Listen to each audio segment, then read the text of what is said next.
देखले बाड़ी हाँ कि माई के आगमन होखे वाला बा। अब माई कहले बाड़ी के देखो तू तो हमार पसंद जानो तरु की का हो अपना बिहान भइला बोलमुआ से कह दी हो कि उहे उहे चीजवा लागे के चाहिए। पति तो भूलकर बाणो तो भूला जाता रे तब का कहतारी आमवा लगवाला पिया हो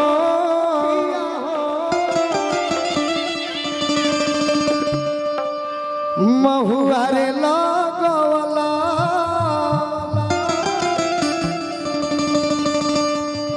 तो कहे ना लगवाला पिया हो निमिया के गोछिया। अच्छा नौजवान में के गीत सुन ले हाथ उठा के बताओ पहले तो तनी मनी ताली बजे हो लोग भैया अभी ना वो हाथ तनी उठा के कहे धन्यवाद। अम्मा लोगो वाला पिया हो महुआ रे लगवाला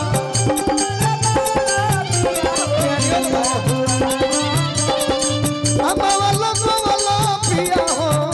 महुआ रे लगवाला कहे ना लगवाला पिया हो अरे कहे ना लगवाला पिया हो निमिया के गोछिया कहे ना लगवाला पिया हो अम्मा लोगो वाला पिया हो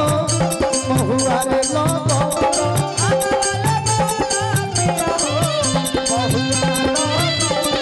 कहे ना लगवाला पिया हो कहे ना लगवाला पिया हो निमिया के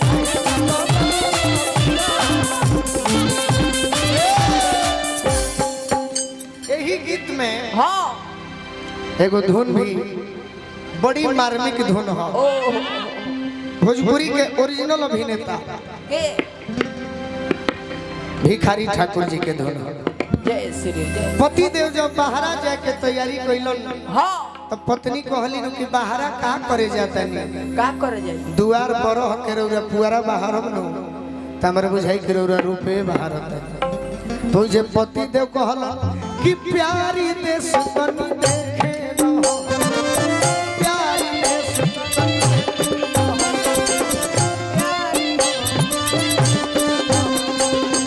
जात आवत में देरी न लागी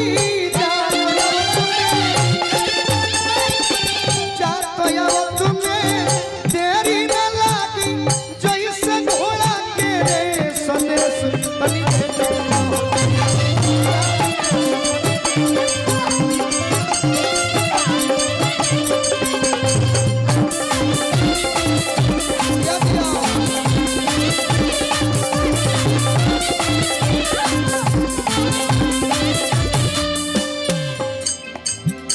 निमिये हो घरवा माई के निमिये दुआरवा हो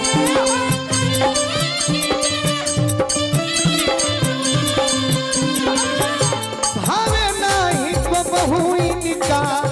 पकड़ी पिपारवा हो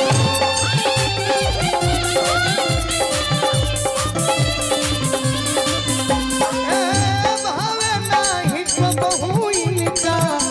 पकड़ी पिपारवा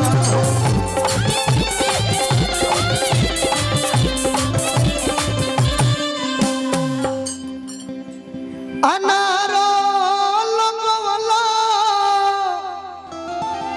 अरे पिया हो अढ़ौल लगवाला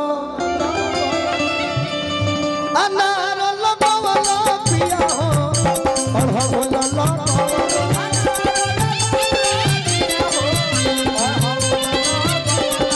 कहे ना लगवाला पिया हो कहे ना लगवाला पिया हो दुनिया के दुनिया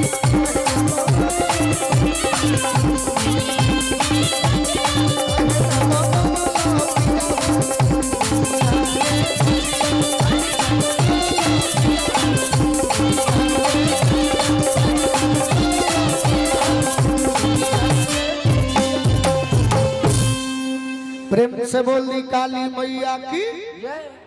एगो आदेश है।